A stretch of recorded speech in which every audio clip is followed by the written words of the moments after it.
খবরের শুরুতেই দেখে নেব সংবাদ শিরোনাম। মমতাকে দুবার হারিয়ে মুখ্যমন্ত্রীর দৌড়ে সবথেকে এগিয়ে শুভেন্দু, রইল সম্ভাব্য মন্ত্রীদের নাম। রাষ্ট্রপতি শাসন হলে হোক, ওরা আমাকে বরখাস্ত করুক মমতা। পানিহাটিতে পরপর বোমা বিস্ফোরণ, আহত 5 বিজেপি কর্মী। লক্ষ্মীর ভান্ডার অ্যাকাউন্টে ঢুকবে অন্নপূর্ণা প্রকল্পে 3000 টাকা, নাকি নতুন করে হবে আবেদন? 17 কোটি মুসলিম আপনার পাশে, মমতা হারতে ওপার বাংলা থেকে উস্কানি, তোলপাড় রাজ্য রাজনীতি। ছবি পোস্টার ছিড়ুন, তবে বাড়িতে ঢুকবেন না। আত্মসহায়ক খুন হওয়ার পরও কর্মীদের সংযত করলেন শুভেন্দু। আর মিলবে না, বাংলায় মদ ব্যান করে দেবে বিজেপি সরকার, বিরাট তথ্য ফাঁস। আজকেই পার্টি থেকে বার করে দেব, বারাসাতে হাসপাতাল থেকে বড় হুঁশিয়ারি শ্রমিকের। এবার আসছি বিস্তারিত খবরে। রাজ্যে পালাবদলের পর থেকে বিভিন্ন জায়গায় বিক্ষোভের মুখে পড়ছেন তৃণমূলের নেতাকর্মীরা। গণনা কেন্দ্রের রাজ্য চক্রবর্তীর গায়ে কাদা ছোড়ার ঘটনা ঘটছে, দেবকে লক্ষ্য করে উঠছে চোর স্লোগান। এবার বিমানে হেনস্থার শিকার কৃষ্ণনগরের সাংসদ মহুয়া মৈত্র, তাকে দেখা মাত্রই চোর স্লোগান তুললেন সহযাত্রীরা। স্লোগান উঠল, পিসি চোর, ভাইপো চোর, তৃণমূলের সব চোর। 26-এর নির্বাচনের ফলাফল স্পষ্ট হতে তৃণমূলের বিরুদ্ধে প্রকাশ্যে বিষোদ্গার করছে আম জনতা। তৃণমূল ঘনিষ্ঠ বহু খ্যাতনামা দল মমতা বন্দ্যোপাধ্যায়, অভিষেক বন্দ্যোপাধ্যায়ের একাধিক পদক্ষেপ নিয়ে প্রশ্ন তুলছেন। গণনার দিন ফলাফল স্পষ্ট হতেই বহু প্রার্থীকে দেখে চোর স্লোগান তুলেছে আম জনতা।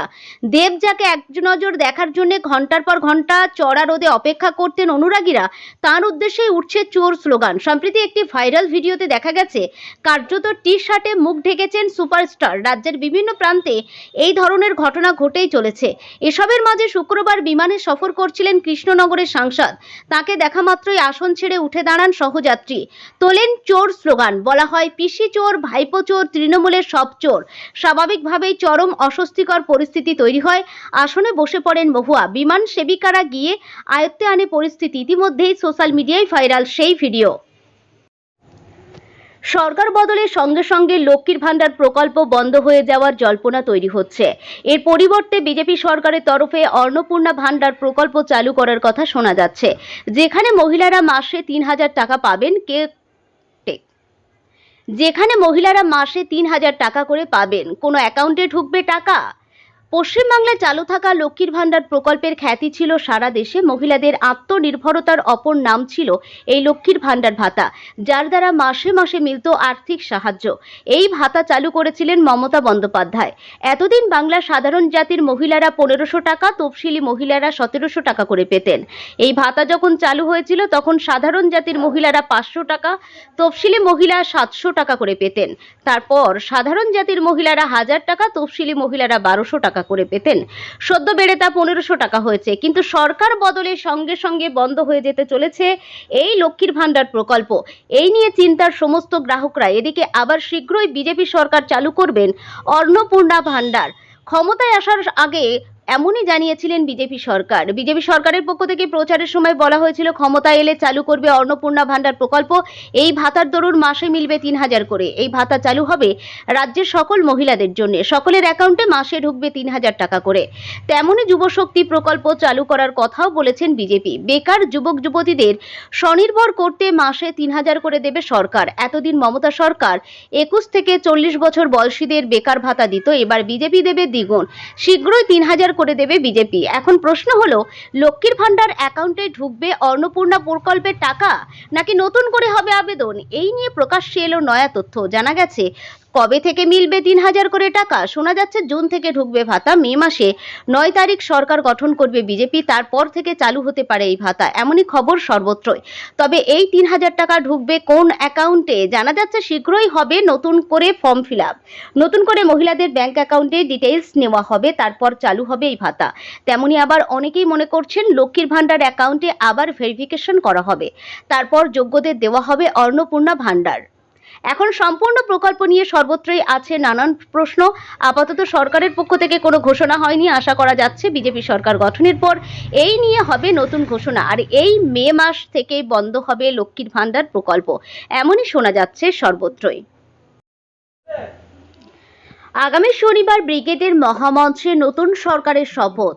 তার ঠিক আগে বুধবার রাতে মধ্যমগ্রামে নিজের অতি বিশ্বস্ত আত্মসহায়ক চন্দ্রনাথ রথের নৃশংস হত্যাকাণ্ডে যখন গোটা রাজ্য তোলপাড়, ঠিক তখনই সংযমের বার্তা দিলেন শুভেন্দু অধিকারী। নিজের দীর্ঘদিনের ছায়াসঙ্গীকে হারানোর শোকেও পাথর না হয়ে দলীয় কর্মীদের চরম সংযম বজায় রাখার আহ্বান জানালেন নন্দীগ্রাম ও ভবানীপুরের জয়ী বিজেপি প্রার্থী।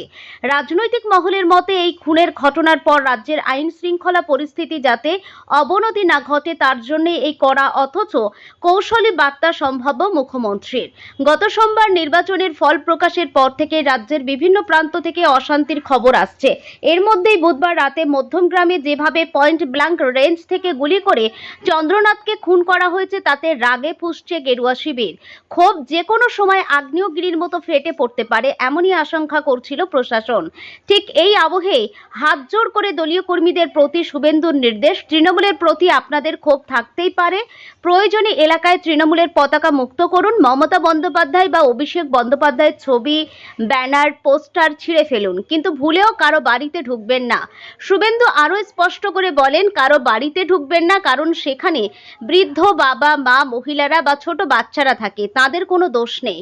গুন্ডামি বা হিংসা ছড়ানো তৃণমূলের সংস্কৃতি হতে পারে, কিন্তু বিজেপি সেই পথে হাঁটবে না। বাংলার মানুষ আমাদের দায়িত্ব দিয়েছে সেবা করার জন্য, সেই মর্যাদা আমাদের রক্ষা করতে হবে। রাজনৈতিক বিশ্লেষকদের মতে নিজের দপ্তরের সমস্ত কাজ সামলানো অত্যন্ত প্রিয় পাত্রকে হারিয়েও শুভেন্দু এই আচরণ আদতে রাজ্যের শাসক দলের সদস্য হিসাবে তার দায়িত্ববোধেই পরিচয় দিচ্ছে। ঘটনার বিবরণ দিতে গিয়ে বুধবার রাতের সেই রোমহর্ষক দৃশ্যের কথা জানিয়েছেন প্রত্যক্ষদর্শীরা। চন্দ্রনাথ গাড়ি নিয়ে নিজের ফ্ল্যাটে ফিরছিলেন, আচমকা একটি গাড়ি তার পথ আটকে দাঁড়ায়। কিছু বুঝে ওঠার আগেই বাইকে আসা দুই আততায়ী জানালার খুব কাছে থেকে পরপর গুলি চালিয়ে তাকে ঝাঁঝরা করে দেয়। রক্তাক্ত অবস্থায় তাকে হাসপাতালে নিয়ে যাওয়া হলেও শেষ রক্ষা হয়নি। যদিও পুলিশের দাবি তদন্তে বেশ কিছু গুরুত্বপূর্ণ সূত্র মিলেছে। রাজ্য পুলিশের ডিজি সিদ্ধিনাথ গুপ্তা এবং বারাসাত পুলিশ জেলার সুপার পুষ্পা নিজে ঘটনা তদারকি করছেন। খুনে ব্যবহৃত গাড়িটি বাজেয়াপ্ত করা হয়েছে, যাতে লাগানো ছিল একটি ভুয়ো নম্বর প্লেট। সিআইডি ও রাজ্য পুলিশের নম্বরে গঠিত সিট ইতিমধ্যেই সিসিটিভি ফুটেজ বিশ্লেষণ শুরু করেছে। তবে খুনের পর বেশ কয়েক ঘন্টা পার হয়ে গেলেও এখনো পর্যন্ত কেউ গ্রেপ্তার না হওয়ায় বিজেপি কর্মীদের মধ্যে অসন্তোষ বাড়ছে। অনেকেই মনে করছেন, যদি খোদ শুভেন্দু অধিকারী এদিন রুখে দাঁড়ানোর বদলে সংযত হওয়ার বার্তা না দিতেন তবে রাজ্যের পরিস্থিতি আরো ভয়াবহ হতে পারত। এখন দেখার পুলিশের জালে মূল পান্ডারা কবে ধরা পড়ে এবং শনিবারের শপথ অনুষ্ঠানের আগে রাজ্য প্রশাসন শান্তি বজায় রাখতে কতটা সফল হয়।